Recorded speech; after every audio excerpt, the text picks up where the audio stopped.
우리 오늘 나눠드린 유인물, 지난주에 저희가 잠깐 다뤘던 거, 하나님께서 우리에게 말씀하시는데 어떻게 말씀하시느냐? 하나님 매우 독특한 방식으로, 여러분이 알아들을 수 있는 방식으로, 다른 사람은 모르는데 여러분은 하나님의 음성을 들은 것이 분명하다고 확신할 수 있는 방식으로 그렇게 우리에게 말씀하신다. 그리고 그런 수단들을 한번 범주화시켜 보았더니 하나님은 성경을 통해서 우리에게 말씀하시기도 하고, 또 하나님은 기도 가운데 우리의 마음속에 우리가 무엇을 위해 기도해야 할지 알지 못할 때 우리 안에 거하시는 성령께서 기도의 물줄기를 조성하시고 바꾸어 가시는 것을 통해서 우리에게 말씀하시기도 하고요.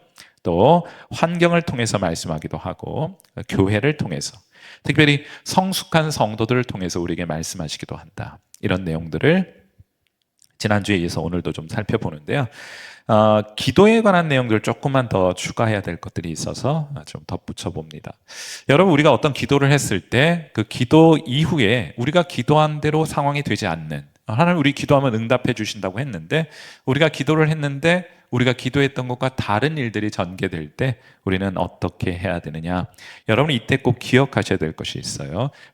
근데 많은 경우가 어떤 거 있냐면 기도하고요. 기도하고 기도의 자리에서 일어서면 뭐 기도했는지 알지 못합니다. 그러니까 기도하고 나서 상황이 어떻게 변화되어 가는지 기대하는 마음을 가지고 상황을 보지 않아요.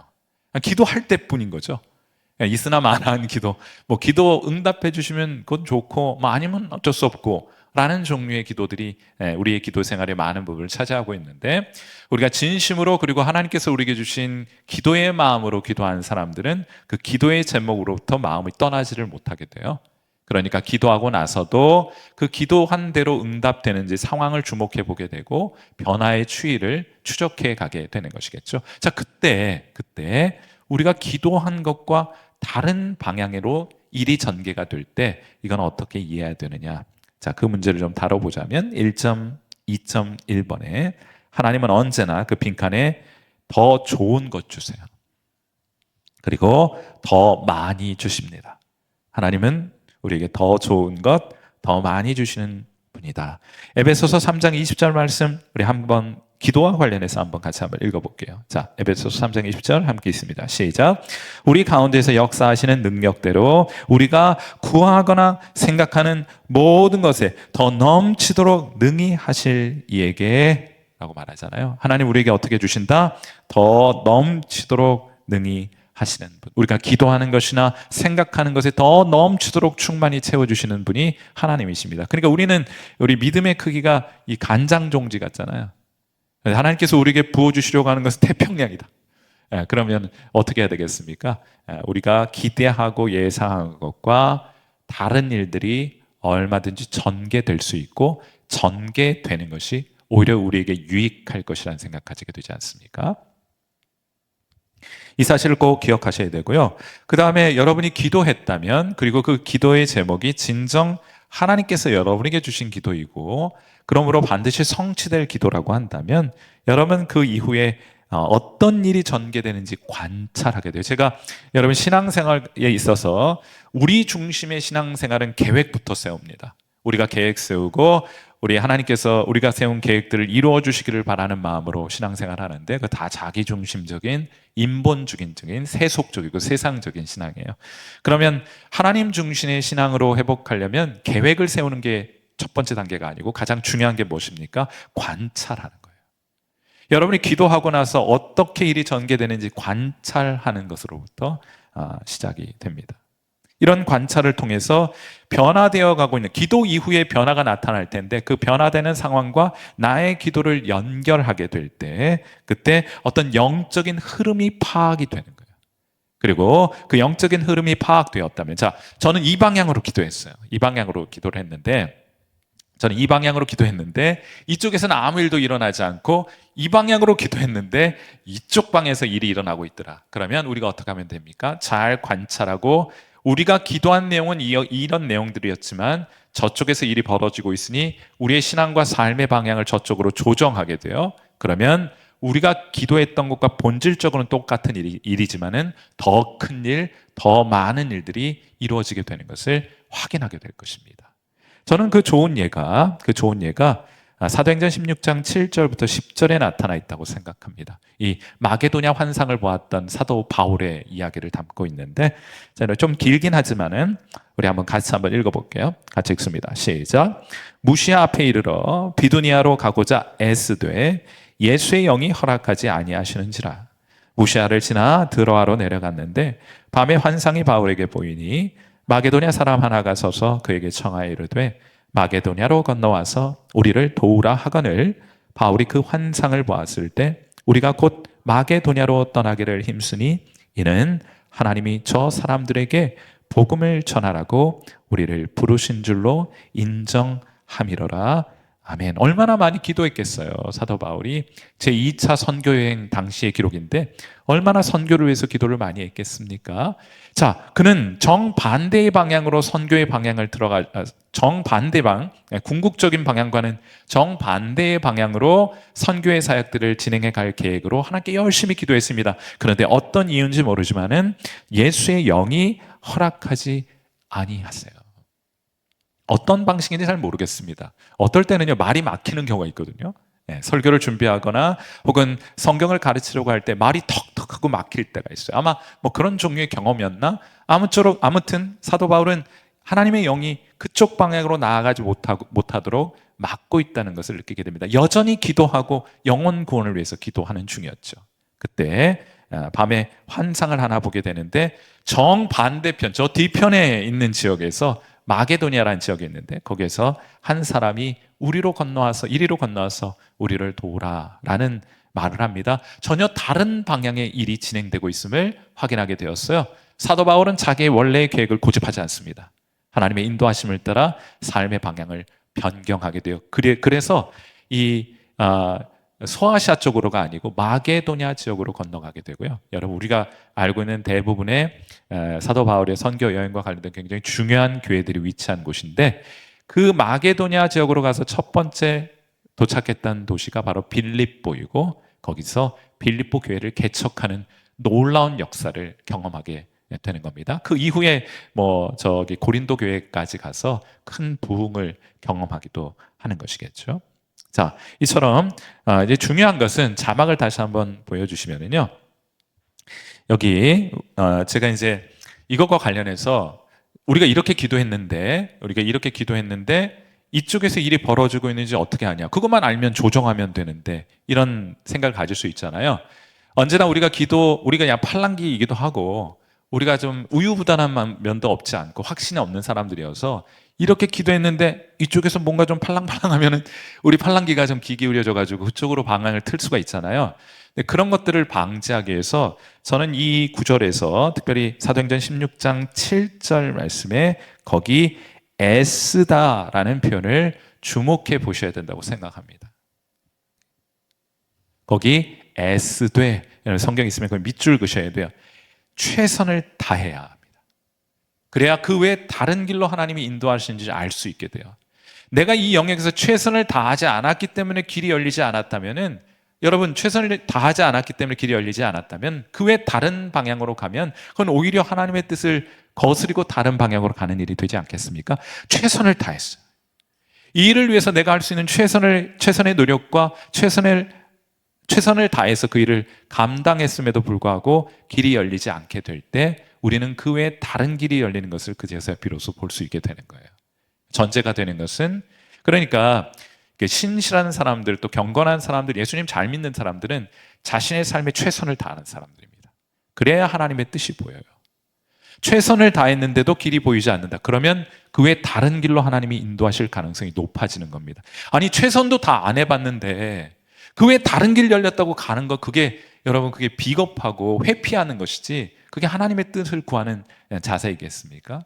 그러니 여러분에게 주어진 일에 최선을 다하고 있게 될 때 하나님의 길이 보이게 되는 것이에요. 그래서 이 구절을 이해하실 땐 그런 이해가 좀 필요하겠고, 또 어떤 경우에는 우리가 하나님께 기도했는데 하나님 응답하지 않는 경우가 있습니다. 이때에도 여러분 낙심하기가 쉬운데, 아까 우리가 이 방향으로 기도했는데 다른 쪽에서 길이 열린다. 그것은 하나님 더 많이 주시고 더 풍성히 더 좋은 것을 주시기 위한 길이다. 이렇게 이해하라고 말씀을 드렸던 것처럼 하나님 우리에게 침묵하실 때는 두 가지 이유가 있습니다. 우리 기도에도 하나님 안 들으실 때가 있어요. 그리고 어떤 경우에는 하나님이 우리가 신앙생활을 하는데 하나님 가까이 느껴지지 않는 경우가 있습니다. 하나님 임재의식이 사라져버리는 경우가 있어요. 나와 함께한다는 임재의식이 우리에게서부터 사라져버리는 그런 경우들이 있는데 두 가지 경우가 있습니다. 첫째는 어떤 경우인가 하면 우리에게 죄가 있을 경우에는 하나님이 우리에게 침묵하십니다. 자, 우리 이사야서 59장 2절 말씀, 이 말씀도 같이 한번 읽어봅니다. 시작. 오직 너희 죄악이 너희와 너희 하나님 사이를 갈라놓았고 너희 죄가 그의 얼굴을 가리어서 너희에게서 듣지 않으시게 함이니라. 아멘. 죄를 범하면 매우 고의적이고 의도적이고 하나님이 매우 원치 않은 일이 내 삶 속에 있게 되는 경우 당연히 하나님의 임재의식이 사라져버리죠. 구원을 잃어버리는 것은 아닙니다만 친밀감을 누릴 수는 없는 거예요. 죄를 붙들고 있으면서 하나님과 친밀히 동행한다는 말은 거짓말입니다. 그러므로 어떻게 하면 됩니까? 즉시 회개하시면 돼요. 말씀드렸던 것처럼 구원을 잃어버리는 것은 아닙니다. 성도가 죄를 범한다고 해서 구원을 잃어버리는 것은 아니에요. 그러나 잃어버리는 것이 있으니 하나님과의 친밀합니다. 친밀함을 잃어버리는 거예요. 살맛 안 납니다. 그러면 하나님과의 친밀함이 상실된 채인데 상실되었음에도 불구하고 살맛 난다? 그러면 하나님을 알지 못하는 거예요. 여러분, 이 하나님과의 친밀함이 상실되어 버리면 살맛을 잃어버리게 되는 일이 있게 되는 것입니다. 자, 그 즉시 회개하면 돼요. 두 번째로 내가 이제 욥의 경우처럼 하나님 앞에 철저하게 자신의 죄 혹은 알지 못하고 지은 죄들을 위해서도 제사를 드려서 그 모든 죄의 문제를 항상 하나님 앞에 깨끗이 청산하며 살아가고자 했던 욥에게도 하나님이 고난을 가져다 주시고 허락해 주시고 또 침묵하지 않으십니까? 또 다른 종류의 침묵이 있습니다. 그건 뭔가 하면요, 좋은 사인입니다. 침묵이 언제나 나쁜 것만은 아니에요. 내가 죄가 있으면 빨리 그거 해결하시면 되는데 내가 최선을 다해서 죄의 문제와 관련해서 여전히 예수 그리스도를 붙들고 보혈의 공로로 내 죄 용서함을 주장하고 있음에도 불구하고 여전히 하나님이 침묵하고 계시다. 그건 좋은 사인이에요. 뭔가 하면 더 깊고 새로운 영적 이해를 주시기 전에 하나님은 침묵하십니다. 우리를 영적으로 업그레이드 시키려고 할 때 바로 그 전에 하나님 침묵의 시간들을 허락해 주세요. 마치 구약 성경을 마치고 400년 동안의 침묵이 있은 이후에 예수님의 탄생이 있었던 것처럼 그 다음 단계, 구속의 역사에 있어서 그 다음 단계로 나아가기 전에 침묵이 있었던 것처럼 여러분을 영적으로 더 높은 수준으로 안내하고 인도하실 때 하나님 침묵하시게 될 것입니다. 그러니 이런 경우에는 기대하시면 돼요. 빈칸에 기대라고 쓰시면 됩니다. 좋은 예가 마르다의 이야기, 오라버니가 나사로잖아요. 나사로가 이제 죽었는데, 예수님 나사로 사랑하셨잖아요. 그리고 마리아와 마르다하고 굉장히 친분이 두터웠던 관계인데, 당연히 오빠가 죽게 됐는데, 예수님께 도움을 구하지 않았겠습니까? 그런데 예수님께서 그 도움에 즉각적으로 반응하지 않으세요. 언제까지? 오빠 죽을 때까지. 죽어 나흘이나 되어서 무덤에서 시체 썩는 내가 날 때까지 예수님은 반응하지 않고 그들이 살고 있는 마을로 들어오시지 않습니다. 자, 그런데 예수님께서 뒤늦게 이제 나사로가 죽어 나흘 되어서 시체가 다 부패하고 있을 그때 마리아와 마르다의 집을 찾아오시게 됩니다. 그때 마르다가 이렇게 한탄합니다. 예수님께서 여기 계셨더라면 오빠가 죽지 않았을 거예요. 하고 한탄합니다. 탄식합니다. 그때 예수님께서 이런 말씀을 하시는 거예요. 왜 오시지 않았느냐? 그 이유에 대해서 이렇게 말씀하십니다. 요한복음 11장 25절과 26절 말씀 같이 한번 읽어봐요. 시작. 예수께서 이르시되 나는 부활이요 생명이니 나를 믿는 자는 죽어도 살겠고 무릇 살아서 나를 믿는 자는 영원히 죽지 아니하리니 이것을 내가 믿느냐? 이 마리아와 마르다의 신앙을 부활의 신앙으로 업그레이드 시키기 위해서 기다리셔야만 했습니다. 침묵하셔야만 했습니다. 나사로가 죽어야만 했고 나흘이나 지나서 소생의 가능성이 아예 없는 상황에 놓여 있어야만 했던 거예요. 그리고 이 사건을 통해서 나사로야, 무덤을 향해서 나사로야 나오라 하고 말씀하셨을 때 나사로가 붕대를 동인 채로 수의를 입은 채로 그 무덤에서 걸어 나오는 부활의 영광을 마리아와 마르다가 경험하게 되지 않습니까? 그러므로 여러분의 신앙생활에 있어서 하나님이 응답하지 않으시고 하나님이 여러분과 함께하는 것 같은 느낌이 사라져 버렸을 땐 두 가지를 빨리 점검하시오. 첫 번째는 내가 하나님 앞에 감춰진 은밀한 죄가 있지는 않은지 빨리 회개하고 청산하시면 돼요. 하나님의 임재의 의식이 곧바로 회복될 것입니다. 반면에 만일 그럼에도 불구하고 하나님이 여전히 내게 침묵하고 계시다면 하나님이 나로 하여금 더 다음 단계의 시면의 자리로, 더 깊은 진리의 자리로 나를 인도해 가시겠구나 하는 마음으로 기대하시고 하나님 앞에 계속해서 기도하실 수 있게 되기를 바랍니다. 아주 놀라운 일들이 우리 가운데 펼쳐지게 될 것이에요. 자, 우리 지난 시간에 했던 말씀과 기도를 통해서 우리를 인도해 가신다, 말씀하신다 했고요. 또 오늘은 2번 항목 보시면 환경을 통해서 하나님 우리에게 말씀하신다. 환경. 많은 분들이 본인이 생각하고 바라는 것이 있어요. 그리고 본인이 바라고 생각하는 대로 환경이 조성이 되면 그 하나님의 뜻이라고 섣불리 그냥 인정해버리고 하나님의 뜻이라고 주장해버리는 경우들이 있습니다. 그런데 환경이라고 하는 것은 말씀이나 기도보다 명확할 수가 없어요. 반드시 다른 요소들에 의해서 분별되어야 합니다. 열린다고 다 하나님의 길은 아닌 것이에요. 우리가 잘 알고 있는 요나서 1장 3절 말씀, 하나님께서 니느웨로 가서 회개의 복음을 선포하라는 말씀을 들었을 때 요나가 그거 하기 싫습니다. 그래서 정반대로 도망가죠. 요나서 1장 3절, 그러나 요나가 여호와의 얼굴을 피하려고 일어나 다시스로 도망하려 하여 욥바로 내려갔더니 거기 뭐입니까? 이 부사를 성경에 읽으실 때 이 부사어를 주목해 보시면은요, 흑백 TV 보는 것과 달리 컬러 TV를 보는 것 같은 느낌을 가져요. 여기 마침이라는 표현에 동그라미를 치셔야 할 것입니다. 마침, 때마침, 기가 막힌 타이밍이에요. 마치 하나님께서 다시스로 가는 것을 인정하고 그것을 하나님의 길이라고 보여주시듯이 마침 다시스로 가는 배를 만나게 됩니다. 여러분 말씀드렸던 것처럼 열린다고 해서 모두가 하나님의 길인 것은 아니고 열린 길이 오히려 하나님과는 정반대의 길일 수 있다는 것을 요나서가 우리에게 보여줘요. 어떤 분들 그런 얘기합니다. 제가 자주 얘기했잖아요. 하나님이 막 말도 안 되는 조건으로, 내가 지금 경제적으로 어려운데 말도 안 되는 조건으로 가게를 할 수 있도록 해주셨다. 뭐 알고 봤더니 술집이다 이런 거죠. 열렸다고 해서 그것이 하나님의 길입니까? 우리 목회자들도 그런 실수 많이 해요. 이제 개척할 때가 됐거나, 예전에 뭐 저희 신학교 졸업학원 그런 일을 했는데 전혀 뭐 하나님의 뜻과는 무관하게 그냥 교회 건물을 싸게 구할 수 있게 된 것이 하나님의 뜻인 양. 내가 주머니에 가지고 있는 돈은 요 정도밖에 없는데 요것 가지고는 이것 가지고는 얻을 수 없는 그런 예배 공간을 하나님께서 열어주셨다고, 하나님의 뜻이라고.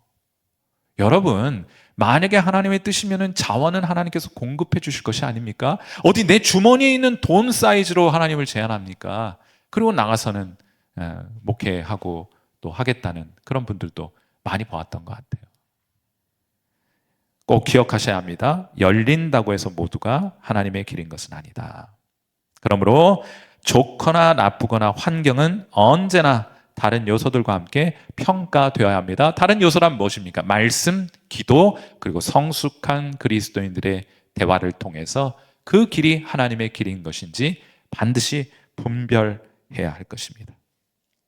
자, 그런데 우리가 이제 상황이 좋게 되는 것은 쉽게 열리는 길을 하나님의 길로 인정하는 것은 그렇게 어렵진 않죠. 역경을 만났을 때 그러면 우리가 어떻게 해야 되느냐? 여러분, 이때 제가 이번 주일에도 그런 말씀 드렸던 것처럼 이 상황이나 환경은 계속 바뀌어요. 좋을 때도 있고, 좋은데 하나님의 뜻일 수 있고, 좋은데 하나님의 뜻이 아닐 수도 있습니다.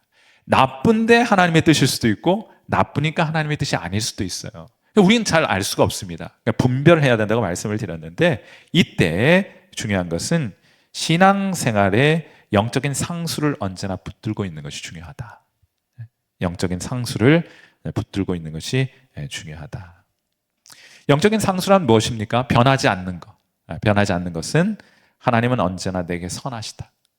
환경이 잠시 좋아졌다고 하나님 날 더 좋아하셨다가 환경이 나빠진다고 하나님 나를 싫어한다. 이건 굉장히 수준 낮은 신앙이겠고요.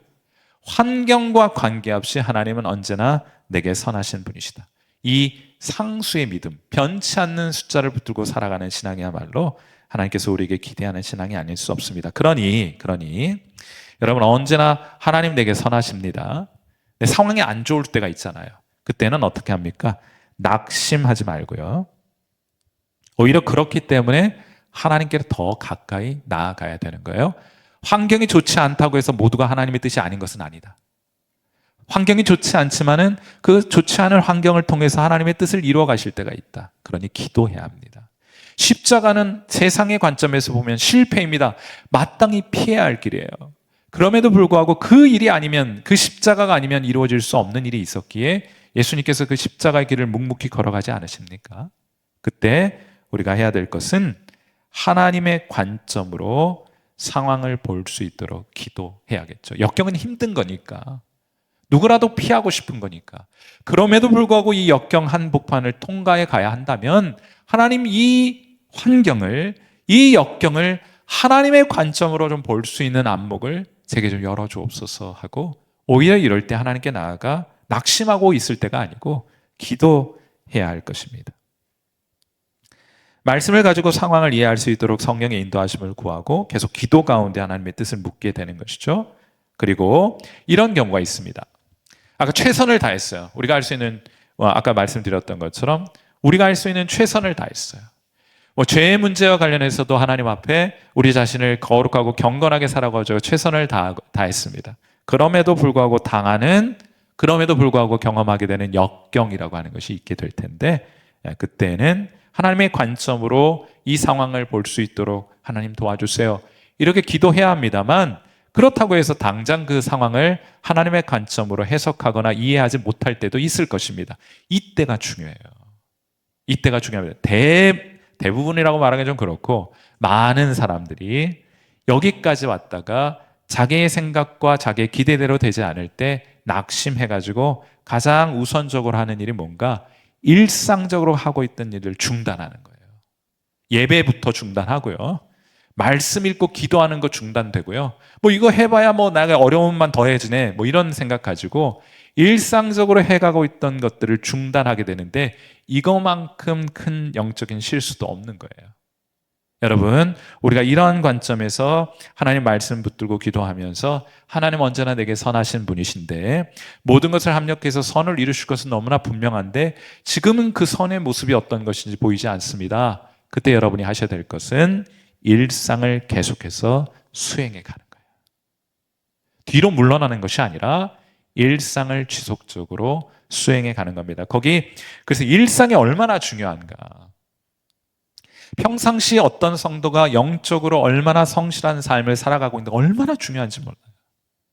그는 일상적인 삶을 꾸준하고 성실하고 충성스럽게 감당하는 사람들은 좋은 일 있거나 어려운 일 있거나 관계없이 그 일상을 꾸준히 해갈 것 아닙니까? 교회는 그런 일꾼이 필요한 거예요. 다들 막 기분이 좋아가지고 에너지 막 충천해가지고 어떤 일들을 시작하는 사람들은 많은데 어려움 당하거나 사람들로부터 인정받지 못하거나 상처받게 되면 뒤로 물러나는 사람들이 얼마나 많이 있습니까? 여러분, 고린도전서 2장 7장 24절에 하나님께서 이 상황에 대한 명확한 해설을 주셔서 우리로 하여금 그 길을 걷거나 혹은 그 다른 길로 인도하시는 것이 너무나 분명하기 전까지 여러분이 해야 될 일은 부르심을 받은 그 자리에서 최선을 다해 오늘도 살아가는 거예요. 고린도전서 7장 24절 말씀, 형제들아 너희는 각각 어떻게 해요? 부르심을 받은 그대로. 중요한 건 뭡니까? 하나님과 함께 거하라는 거예요. 환경이 지금 당장 바뀌지 않더라도 우리가 바라고 원하는 대로 상황이 전개되지 않더라도 여러분이 하셔야 될 것은 무엇입니까? 하나님과 함께 하고 있는지를 점검하는 것. 그리고 하나님께서 지금까지 내게 맡겨주신 일에 앞으로도 계속 충성을 다해가는 것. 그리고 하나님이 인도하시면 그때 방향을 전환해서 하나님의 길로 조정하면 되는 것이기 때문입니다. 너무너무 중요한 원리예요. 너무너무나 중요한 원리예요. 자, 역경을 대하는 성도가 기억해야 될 전제는 어떠한 상황 속에서도 상황은 변합니다. 환경은 바뀌고 변해요. 이거 막 우리가 어떻게 결정할 수가 없어요. 그러나 진리는 변하지 않습니다. 그런데 성경에서 말하는 진리는 어떤 지식 체계가 아니에요. 어떤 걸 잘 깨달아가지고 기록해 놓은 어떤 지식 체계를 진리라 부르지 않고 성경에서 말하는 진리는 인격체가 진리입니다. 예수님이 진리 그 자체이신 거예요. 그래서 우리가 잘 알고 있는 요한복음 14장 1절 말씀, 이거 아닌데. 내가 곧 길이요 진리요 생명이니 할 때 예수님께서 예수님 당신을 뭐라고 부르십니까? 내가 진리다. 진리는 저게 어떤 어떤 가르침의 체계, 어떤 책, 그런 문구, 이런 것이 아니고 예수님이 진리 그 자체이시다. 우리는 진리를 붙들고 살아가는 사람들 아닙니까? 그 진리를 붙들고 살아간다는 말의 의미가 무엇입니까? 예수님 꼭 붙들고 살아간다는 뜻이 아니겠어요? 마치 제자들이 탄 배가 풍랑이는 바다에서 막 휘청휘청하면서 배가 뒤집힐 것 같은 상황에서도 진리가 그들과 함께 계시니 제자들은 무엇을 붙들면 되는 것입니까? 진리를 붙들면 되잖아요. 그 진리가 누구십니까? 배 고물에서 베개를 베고 주무시는 예수님. 그 예수님을 꼭 붙들었더니 어떤 일이 일어납니까? 풍랑이 잠잠해지는 일들을 경험하고 결국에는 그 배가 목적지에 도달하게 되는 것을 보게 되잖아요. 자, 그러니 상황은 변해도 우리와 함께하는 예수님. 자, 우리 2.3.4번에 우리 요한복음 8장 32절 유명한 말씀이 있잖아요. 진리를 알지니 진리가 너희를 자유케 하리라. 그래서 대학교 같은 데 가보면은요, 그 돌 비석에다가 그런 거 기독교 대학 같은 경우 그런 거 많이 써놨습니다. 그렇죠? 진리를 알지니 진리가 너희를 자유케 하리라. 그 대학에서 그 돌비를 세워놨을 때 말하는 그 진리는 무엇을 의미합니까? 그 지식을 의미할 거예요, 아마. 우리가 말하는 인간적인 지혜를 뜻할 겁니다. 그러나 성경에서 말하는 그 진리라는 것은 인격체이신 예수님을 의미하는 거예요. 그런 의미에서 여러분 이 구절을 다시 한번 읽어보세요. 빈칸에 진리 옆에다 예수 이렇게 한번 써보세요. 예수님. 진리를 알지니, 예수님을 알지니 이런 뜻이잖아요. 진리가 너희를 자유케 하리라. 누가 여러분을 자유케 해주십니까? 예수님이 여러분을 자유케 해주시는 거예요. 그 외에 다른 어떤 물건이나 어떤 가르침이나 어떤 무엇인가 어떤 대상이 되는 어떤 물체가 무엇인가가 여러분을 자유케 해 주는 것이 아니고 진리이신 예수님이 여러분을 자유케 해 주실 거예요. 그러니 역경 가운데 있는 성도들도 누구를 꼭 붙들면 됩니까? 진리를 붙들면 돼요. 진리가 누구십니까? 예수님 꼭 붙드는 믿음으로 그 역경 가운데 살아가게 되는 거예요. 또 하나 환경과 관련해서 이제 말씀드렸던 것처럼 하나님 언제나 내게 선하시다. 그리고 내가 이 역경 가운데서도 붙들고 있어야 되는 것은 진리이신 예수님이다. 예수님과 그 함께하는 일상을 소홀히 하지 않는 것이 우리에게 꼭 필요한 것일 테고, 또 하나 환경을 통해서 하나님께서 우리를 인도하실 때는 그 환경에 우리 2.4번이에요. 2.4번. 환경은 잘 분별하셔야 된다고 말씀을 드렸잖아요. 자, 그런데 지금까지 하나님의 나를 어떻게 인도해 오셨는지를 쭉 연결해 보면 그 환경이 우리를 어느 방향으로 인도해 가는지 비교적 쉽다기보다는 좀 명확하게 알 수 있는 힌트를 마련해 줍니다. 거기 2.4.2번에 이정표라고 써요. 이정표. 왜냐하면 하나님의 계획에는 일관성이 있을 것이기 때문입니다. 여러분을 향한 하나님의 계획, 일관성이 있어서 우발적이고 또 즉흥적이고 우연으로 일어나지 않습니다. 하나님이 여러분을 일관된 방향으로 인도해 가고 계시고요. 그 일관된 방향으로 인도해 가는 중에 어떤 환경을 만나게 되니까 이 환경을 어떻게 해석할지는 이전에 일어났던 일들을 연결해 보면 비교적 쉽게 확인할 수 있게 될 것이다 하는 거예요. 자, 거기 우리 출애굽기 3장 15절에 아주 흥미로운 말씀이 있습니다. 하나님이 또 모세에게 이르시되 너는 이스라엘 자손에게 이같이 이르기를 너희 조상의 하나님 여호와 곧 누구의 하나님이에요? 아브라함의 하나님. 이정표가 하나 세워졌어요. 하나님이 아브라함에게 나타나셔서 내가 너에게 이런 일들을 이루겠다. 한 백성을 이루겠다. 너를 통해서 큰 민족을 이루겠다. 이 약속을 주시잖아요. 그 다음에 두 번째는 누굽니까? 이삭의 하나님. 이삭에게도 이 약속이 갱신되잖아요. 그리고 야곱의 하나님, 그 하나님이 모세에게 나타나셔서 내가 한 나라와 한 백성을 이루게 될 텐데 지금 애국 가운데 고난 가운데 있어서 이제 저들이 사라져버릴지도 모르는 위기에 처해 있으니 내가 너를 통해서 내 백성을 애굽에서부터 건져내려고 한다. 이 방향을 제시해 준 거예요. 아브라함의 하나님, 이삭의 하나님, 야곱의 하나님, 거기다 모세를 집어넣으니까 방향이 생기는 거예요. 모세는 그 일을 해야만 했던 것입니다. 여러분, 이런 것도 한번 해보세요. 하나님의 백성을 이루기 위한 일관된 계획이다, 이렇게 쓰시면 돼요. 일관된 계획. 그러니까 여러분이 지금까지 오늘 이 자리에 앉아 계신데 지난 날을 쭉 돌아보면서 하나님이 여러분을 하나님을 경험했던 시점들, 매우 분명하게, 어느 때보다 더 분명하게 하나님을 경험했던 그런 때들을 하나씩 기억해내고 그것을 연결해 보면 여러분 인생을 향한 하나님의 계획의 적어도 방향을 여러분 알 수 있게 되는 거예요. 예컨대 저도 이제 이 내용들을 여러분과 함께 하면서 이거를 제 삶 속에도 한번 좀 적용을 해보았는데, 저는 대학교 3학년 때 93년도 예수님 믿고 97년도 졸업할 때 제가 그때 진로를 위해서 서울에 이제 강남 금식기도원이라는 곳에 가서 기도를 하는 중에 하나님께서 아침 경건의 시간 중에 이사야 40장 1절 말씀, 너희는 위로하라 내 백성을 위로하라는 말씀을 제게 소명으로 주셨습니다. 하나님의 말씀을 가지고 하나님의 백성을 위로하는 삶으로 나를 부르셨구나 하는 것을 알게 되었어요. 자, 그 시점은 제가 이제 대학을 졸업하고 앞으로 계속 제가 전공했던 일들을 계속 할 건지, 아니면 조금 다른 전과를 해가지고 좀 다른 공부를 해서 제가 복음을 전하는 일을 했으면 좋겠다고 갈등하고 있었던 차였습니다. 그때 하나님이 저를 하나님의 백성을 위로하는 삶으로 부르셨다는 확신을 가지게 되었어요.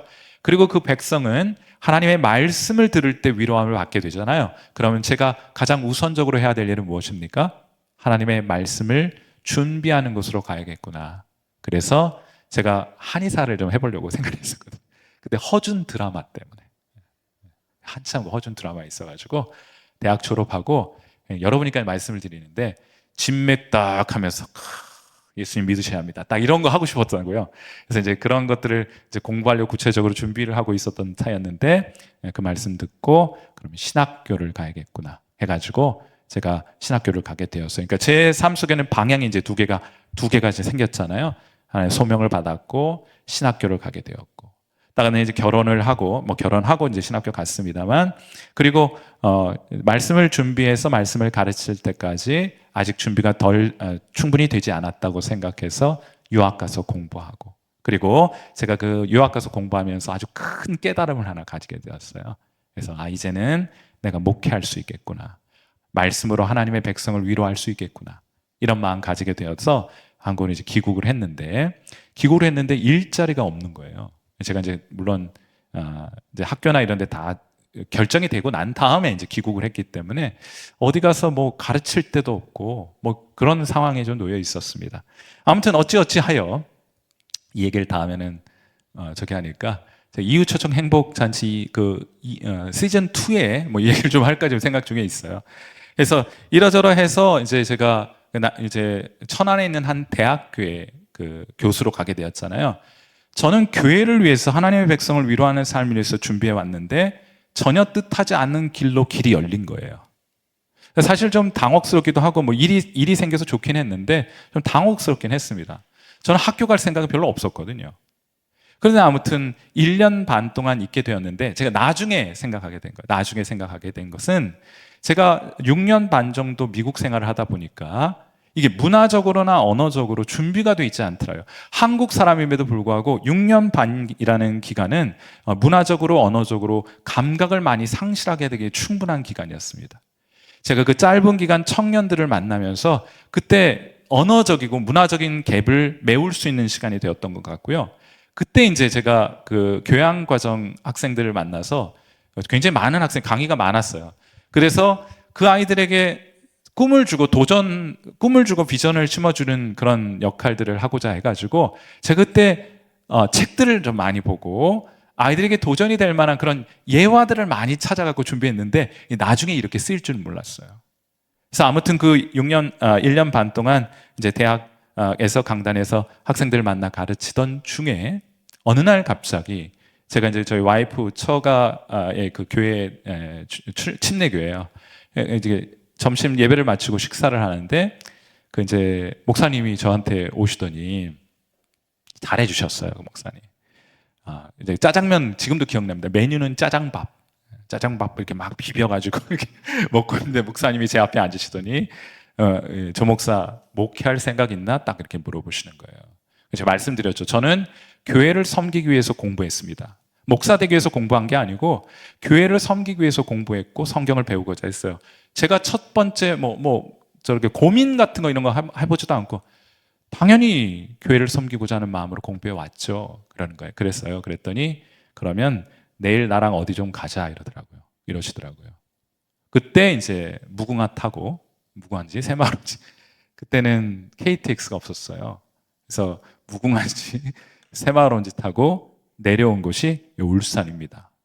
저는 울산에 목사님이 교회를 섬길 수 있다는 말씀만 하셨어요. 거기에 가면은 무슨 교회가 어떤 건물이 뭐고 사례가 어떠고 이런 건 아무도 가르쳐 주지 않았어요. 집이 어떻고 와보니까 집도 없던데요. 그래서 제가 지금 목양실에서 몇 달 살았습니다. 왔더니 집이 준비가 안 돼 있더라고요. 아무것도 묻지 않았습니다. 하나님께서 저를 지금까지 교회를 섬기기 위해서 준비해 오셨다면, 교회를 섬길 기회가 있다면 나는 다른 건 묻지 않습니다. 다른 하나님께서 인도하신 것이 분명하면 저는 거기 가서 그 일을 합니다 하는 마음으로 내려왔어요. 저는 상가교회인 줄 알았어요. 아무 말씀도 없으시기에 저한테 미안해서 그러신가 싶어가지고, 그리고 이제 내려와서 그때 처음으로 원로 목사님 배웠고, 그리고 성일교회 교인들을 만나게 되었던 것이 2009년도, 2010년도에 있었던 일이네요. 어찌 보면 하나님께서 지금까지 제 삶을 인도해 오시면서 세워주셨던 그 이정표들을 연결해 보게 되면 제가 해야 될 일이, 제가 가야 할 일들이, 어떤 것들을 결정해야 될 것이 매우 좀 분명하게 드러나게 되고요. 물론 이것과 관련해서는 또 다른 말씀드렸던 것처럼 분별해야 되는 것들이 있기 때문에 제가 다른 수단들도 같이 고려해서 결정하게 되긴 했습니다만, 매우 분명하게 삶을 인도해 가신다. 그리고 지금도 마찬가지여서 제가 목회자이고 교회에서 목회를 하다 보면은 굉장히 다양한 종류의 사역 제안들이 있습니다. 방송을 하자, CBS에서 방송하자, 극동방송 방송하자, 신학교에서 강의하자, 또 무슨 정치하라고 그러고 많은 제안들이 있어요. 그런데 제가 해야 될 일이 뭡니까? 저는 하나님의 말씀을 가지고 하나님의 백성을 위로하는 삶으로 부르셨기 때문에 그런 기준을 가지면 제가 이렇게 많이 걸러낼 수 있고 선택의 폭을 굉장히 제한적으로 만들어 갈 수 있게 되는 것 같아요. 그래서 오늘 이 내용들을 좀 기억하셔서 우리가 하나님의 음성을 분별하고 그 음성을 따라 우리의 발걸음을 내딛기 위해서는 지금까지 하나님께서 어떻게 여러분의 삶을 인도해 오셨는가, 그것들을 한번 점검해 보시고, 이정표라고 그래요. 돌을 세운다고요. 이스라엘 백성은 하나님을 만나면 돌을 세웁니다. 왜냐하면 돌은 영원하잖아요. 그러니까 오래 가잖아요. 그러니까 이 하나님과의 만남을 오래 기억하기 위해서 하나님을 만난 그 지점에 돌을 세웁니다. 베델에서 누가요? 베델에서 하나님을 만난 게 누굽니까? 야곱이 하나님을 만나잖아요. 그 베델에 하나님을 만났을 때 자기가 누워 베고 잤던 돌베개를 세워가지고 거기에 기름을 붓고 그것을 기념비로 삼아요. 그러니까 언제나 야곱은 베델에 계신 하나님을 만나기 위해서 베델로 올라갑니다. 여러분도 마찬가지실 거예요. 그래서 여러분 삶 속에 하나님이 여러분을 더 깊이 만나 주셔서 매우 명확하게 나를 만나 주셨다고 생각되는 그 지점들이 하나님께서 여러분을 인도해 가시는 매우 선명한 손길들이 될 것이니 그 이정표들을 잘 점검하시고 기억하시는 것이 꼭 필요할 것이라고 생각이 듭니다. 오늘은 그 교회를 통한 말씀까지 하려고 했는데 시간이 좀 많이 됐어요. 그래서 우리 함께 좀 기도하고, 바라고 원하기는 하나님과의 그 생생한 만남, 하나님과의 생생한 교제, 우리의 삶을 매우 구체적으로 인도하시는 하나님, 우리에게 음성 들려주시는 하나님의 음성을 우리 성도분들이 분별하고 듣고 그것에 반응하게 되므로 죽어있는 그런 사석화된 신앙이 아니고 생생하게 살아있는 생동감 넘치는 신앙생활이 될 수 있도록, 하나님의 신바람 나는 신앙생활이 될 수 있도록 우리의 신앙과 우리의 삶을 하나님께서 인도해 주옵소서. 그런 마음 담아서 이 시간 하나님 앞에 함께 기도하는 시간 같습니다. 기도하겠습니다.